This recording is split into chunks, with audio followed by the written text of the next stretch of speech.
Hello again, Cathy McLeish, and we're back here to talk about alcoholism. And today our question is, why don't they just quit? If you have an alcoholic or a heavy drinker in your life and you're watching the consequences of that drinking, it is such an easy question for you to go to, like, if I had those consequences, I would just quit. So why don't they? Why don't they just quit? A lot of it has to do with the fact that alcohol is an addiction. It is an addiction that comes with a craving, a desire to have that alcohol again and again and again. And, a couple of things I would ask you to do if you really want to try and understand is if you could set aside personalities. If you know a person and they totally, are testing you to the limits, if it's your child, if it's your spouse, if it is, a relative, your sister's husband, try to eliminate that personality when I'm talking about what an alcoholic deals with when they cannot stop. So if you're not thinking of that specific person, John or Andrea, then you will be better able to wrap your head around some of these challenges that an actual alcoholic has when they are trying to stop drinking. And so we're going to go through a few things that the alcoholic has to deal with when they stop drinking that often takes them straight back to a drink.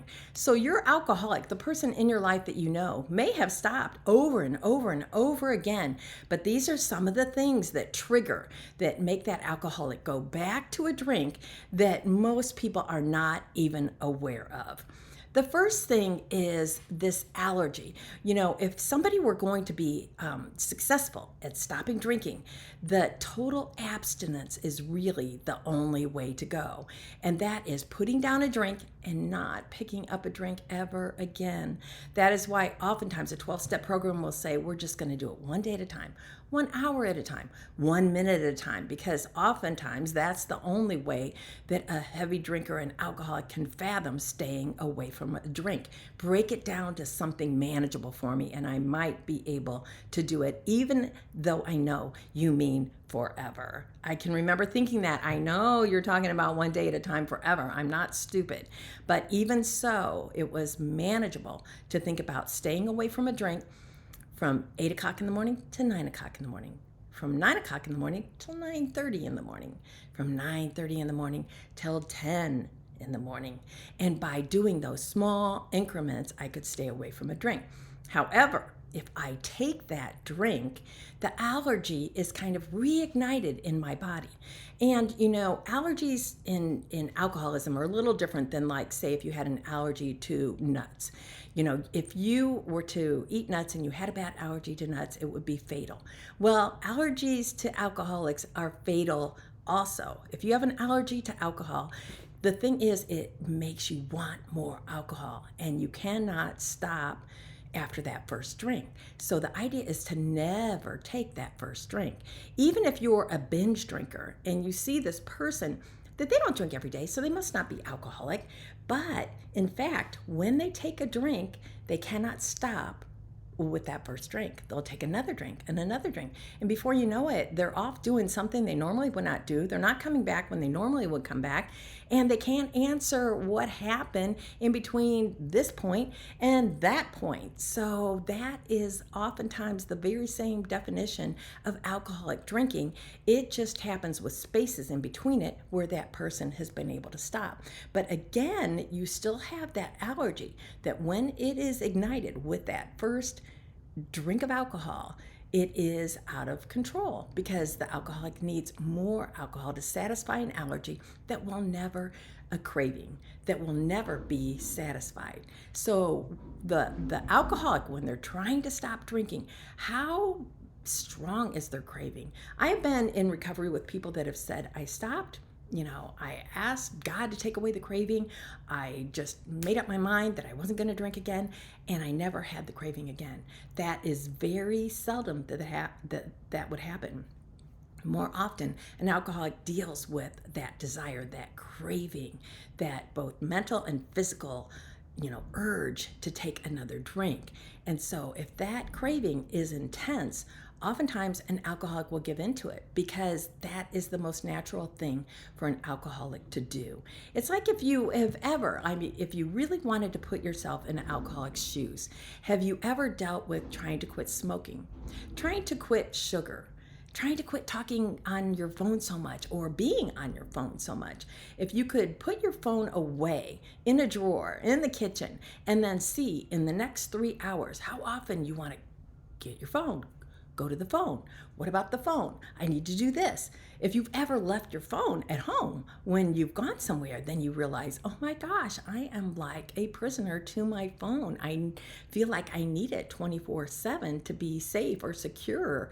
So alcohol is similar to that kind of a need or an obsession with something outside of ourselves to make ourselves feel okay. And then it crosses the line to where that person is addicted to that drug and they cannot live, they cannot, operate on their daily life without it. So when an alcoholic is trying to stop drinking, whether you know it or not, oftentimes it is that craving, that urge that will take them right back to the drink. Another thing that happens with an alcoholic is they don't have any, recourse with stress. So things that happen to them that normally happen to all human beings, they've been using alcohol to cope with it. Whether it's something at the job, whether it's something with finances, the children, just day-to-day life, when something comes at them and we don't know what to do with it, we take a drink. And the drink seems to, for the moment, solve that problem. Even though in reality, as the alcoholic moves along, those problems are just stacking up and stacking up. And that outsider would say, oh my gosh, why don't they just stop? Well, another reason they don't stop is because they don't have anything in place to deal with daily living. And when a stressor comes at them, their automatic go-to is a drink. So that is why oftentimes, people will go into a program. They will get away for 30 days, 60 days, 90 days. And it is to revamp their life. Because another thing is, in early sobriety, somebody said once, and it was very comical at the time, but not really. They said, you're going to only, if you want to stop drinking, you're going to have to change one thing. One thing, that's all you're going to change. And you're thinking like, I can change one thing. And then you ask them what the one thing is, and it says, and they say, everything about you. That's what you're going to have to change. The one thing, everything about you. And so if they go away to a program, it's kind of like to step away from that drink and to revamp their life so drinking is not their answer. One, the alcohol is away from them. It is not like so accessible that they're going to take that drink the first time the urge or the stress comes or the craving. And two, they have to put other things in place. So the person that stops drinking alone on their own willpower, oftentimes they'll call them a dry drunk. And the reason is because they act the same as the alcoholic, only they don't have the alcohol in their body. And that is because they don't have any other tools. So yes, I'm not drinking, but I still hate you and you are stressing me out and I do not want to deal with this. And their whole life is still so much the same. It's just they don't have anything to anesthetize them or to calm those feelings.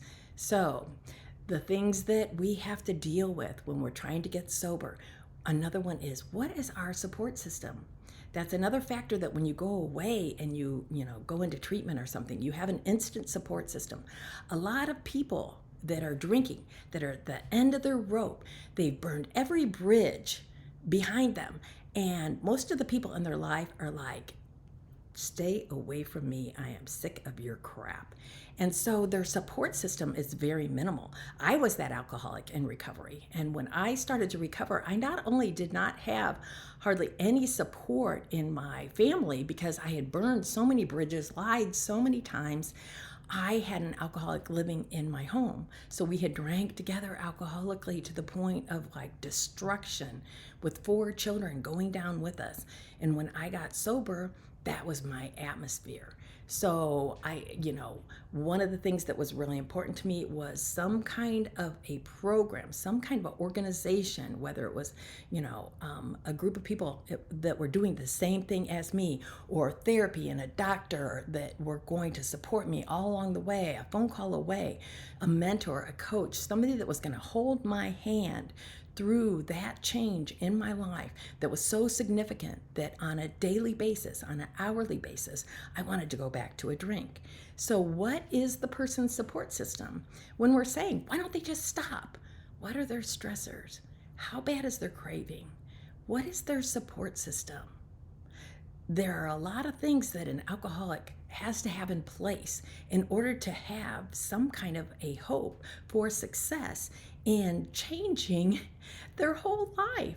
Another thing is, can we step away when we're changing our life? Can we step away from old people, places, and things? Because those things will trigger us immediately. Other people don't understand our alcoholism. And when we say we stop drinking, they're like, so what does that really mean? Like, you can drink today, but not tomorrow. You can drink a little, but don't get in trouble. You can do this for a while till you get it under control. No, usually it means we're going to stop drinking forever. And so don't offer us a drink. I have had people in recovery have years and years of recovery, and a loved one has said, I think it's okay that you drink on this vacation. I think it would be okay if you drink on our anniversary. One glass of wine, how's that going to hurt? And that is the ignorance or the lack of understanding about the craving, because it doesn't matter how long you stay away from that drink. If I today put a drink into my body, I will set off that phenomena of craving that is going to make me want another drink. And I will be off and running. And somebody will say, oh my gosh, she had more than 30 years of sobriety.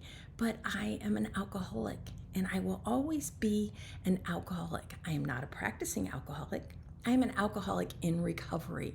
But I can never mock alcoholism and think that I'm going to go back and drink like a normal person. And for that, I am okay with that because of all the blessings that have come in my sobriety. I mean, I have a life better than I could have ever hoped to live. And that is why people stay on the other side of the drink, because they don't want to go back to what they had experienced. But when you're newly sober, that is a lot to give up. Those old friends that you drank with that don't understand, the places that you used to go where alcohol was everywhere and it was a big part of the celebration or the concert or the party or the wedding. And so we kind of, have to weigh, what am I willing to give up for what I'm willing to get? And in the beginning, it's very hard because you're trusting what other people are telling you you can get. And it's not really real to you until you start to reap some of those benefits, which for me, it didn't take very long. It didn't take but a week, a couple of weeks to get on the other side, start to feel better, to have more energy, to feel better about myself, looking at myself in the mirror, being able to say I would do something and then showing up to do it. There are a lot of things that we take for granted that we think it doesn't really matter. I'm only hurting myself. But when you come on the other side, you can easily see the joy or the expectation that something might be different in the eyes of the people who love us. So again, old places, old people, old things, we have to stay away from it. And our support system has to be helpful in that. If the alcoholic gets sober and it's near the holidays, if they say, I'm sorry, I can't do Thanksgiving, or I'm sorry, I can stay at Thanksgiving, but I'm going to drive separately. I'm only going to stay for an hour. That needs to be enough for the people that are trying to support them in this new way of life. It won't always be that way. But at this point, that is the reality of staying away from a drink successfully. There has to be boundaries, there has to be limitations, and there has to be a way out if the alcoholic doesn't feel comfortable where they are or with whoever they're with, without everybody taking offense to that. So it's like, sometimes it's like you feel like you have to handle them with kid gloves, and like it's like a baby and everything is so delicate. And in a way, it is. It really is in new sobriety. And it won't always be that way. Excuse me. In fact, it will change rather quickly. But those early days of compromising, of kind of bending the rules or the plans in order to support that individual, they are well worth it, because what you get on the other side, if that person is really committed to changing, is going to be so much more than that person without a drink. It's going to be that person as the person that you always wanted them to be or hoped that they could be, the father, the mother, the sister, the brother. They're going to be so much more. So when I think about the things that you have to deal with when the alcoholic puts down the drink, I think it helps the person from the outside that is looking at them and saying, why don't they just stop? Well, there's a lot of reasons. As you can see, we went through them. There's a lot of reasons that they may not be able to stop. And as we take, these factors out one at a time, the old people, places, and things, the not having the support system, the honoring and respecting the craving and not having alcohol around. One of the last things I'll say is when I'm working with a person and they relapse, say they go back out and they do drink, I will have them go back through the day that this happened and count the decisions that they made that led them to that drink. Because it is usually never just, I think I'm going to drink, the alcohol is there, and I drank. Anybody that is really trying to stay sober does not have alcohol in their home or within their reach in the early times especially. And so to go get that drink, to make that decision, to have that money, to be in that place, to ask for that alcohol, there to be with those people, to make your whole world back into the environment that you needed to be to take that drink. That is a lot of decisions. And every bad decision that we make in recovery, or that you see your loved one make in recovery, starts with one bad decision, another bad decision, another bad decision. And they're piled on top of one another until the last decision is, I think I will take a drink. So maybe we're not talking about our emotions. Maybe we're making a bad choice to isolate. There are a lot of things that we do that stacked up will take us back to that drink. So as part of that support system, if you can open your mind and think about that person as a very sick person and you want to be a part of the solution, you don't want to enable them, and you want to always be taking care of yourself so that you know the right thing to do at the right time, because you're not their answer, but you can be a part of their answer. If you're just trying to be a part of their support system and you have a little knowledge in your back pocket to know how to do that in a healthy way. So I hope these things help a little bit. I hope that maybe it's some information you can chew on. Again, try to separate it from that personality that has just gotten under your skin with their alcoholic ways, because we do that to people to the point at the end, they don't care if we live or die sometimes. And that's so unfortunate, because we are sick people. We're not necessarily bad people. We do bad things, but at our core, we are sick. So, Cathy McLeish, thank you for listening. Thank you for trying to understand a little bit more about the disease of alcoholism so that in your understanding, you can be a part of the solution. Thanks.